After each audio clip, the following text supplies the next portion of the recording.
Guys, I almost forgot to show you this, that the return to home feature, the GPS return to home feature in Betaflight 4 is amazing. I always thought before that it was too aggressive. When you flick on that return to home, it just pops over and everything is just so aggressive. And I think what they did, they adjusted the PID settings of the return to home feature, because it does have settings for the P. I guess they softened it, so when you trigger it, everything moves a lot softer and slower and you feel a lot safer, and it has been extremely reliable. Do check it out, guys. Do not be afraid now of putting a GPS on your drone. It's actually very amazing.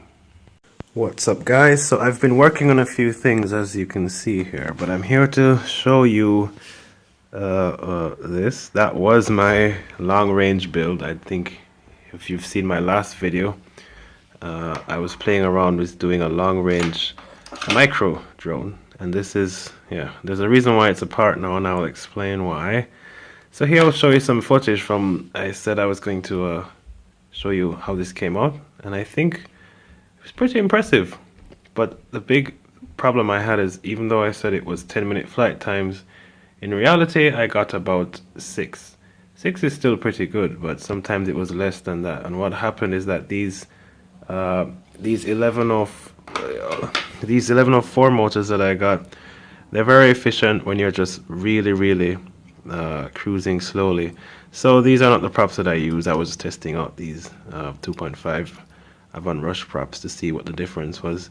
When you're flying really slowly on these small motors, obviously you get really good efficiency, but when you have to fly in high winds, and if you think about it, the smaller motor has to work harder to spin the prop up and down. Whenever you catch a gust of wind, then it has to change the PIDs and all that stuff. So yeah, that makes it burn a lot more battery. But let's look at these shots, guys. This is great. It worked fine.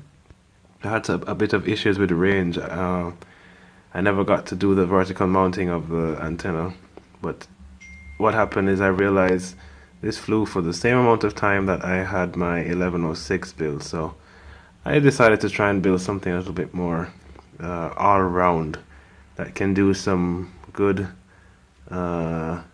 acro and then some nice cruising for at least 5 minutes. And this is what I came up with. Found this frame on Banggood. A friend of mine, Kyle, sent me a link to it, and I thought, let me try it. I usually don't like these frames with the longer bodies because they don't fly as well as the pods. I think Bob FPV mentioned that recently. So this is the frame I've been loving ever since I've got it, because everything is concentrated here in the middle, and when you're doing acro, it just feels like it's rolling around that axis, the weight that's in the middle. When you have these frames, I know everybody flies the 5-inch frames that have this longer body. It's easier to put things in there. I don't quite like it, but this one is a very different design, where it's not got too much weight in the back, for example. And yeah, I put my Cadex turtle in here so I can get proper HD footage. As you can see, this footage that I'm showing you from the previous long range build is not true HD. It's just it's 720. It looks nice. I like the lens. I like the way the image looks. It kind of has that GoPro super view look. But it's just not that appealing when you're flying long range, far away from things, and you want to see the details of everything. So a Cadex really is needed in a situation like this. So yeah, that's where I ended up with this. So I've taken it apart, and then I ended up blowing one of my flight controllers. So yeah, there's all these different things I had to chop apart. But anyway, guys, that's it for now. Thanks for watching, and I'll leave you with some of this footage flying around.